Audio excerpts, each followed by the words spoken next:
10 বছর পরে দিল্লিতে কসুরলতি পাইলাম। আসসালামু আলাইকুম, নমস্কার সবাইকে। আজকে আমার রেসিপি হচ্ছে কসুরলতি মাছের মাথা দিয়ে রান্না।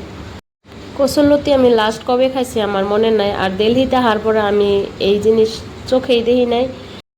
দিল্লিতে আইসি আমরা আজ 15 দিন হয়েছে। 15 দিনে আমরা যে কয়জন মানুষ পাইছি আলহামদুলিল্লাহ মনের মতন মানুষ পাইতেছি। এই কসুরলতি আমার এক ওয়েস্ট বেঙ্গলের দিদি বোন বানাইছে আমারে।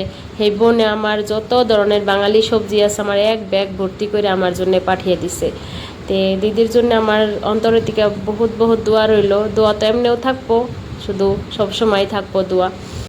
কিছুমান জিনিস হাতে টাকা থাকলেও কিনা পাওয়া যায় না, ঠিক তেমনি এই জিনিসগুলোর প্রতি খুবই মায়া যায়, খাইতে ইচ্ছা করে, কিন্তু টাকা থাকলেও আমরা কিনা খাইতে পারি না। তে আল্লাহর কাছে অনেক অনেক শুকরিয়া, আল্লাহ খাইবার দিচ্ছে।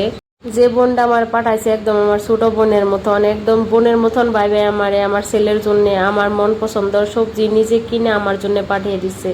কি বলবো।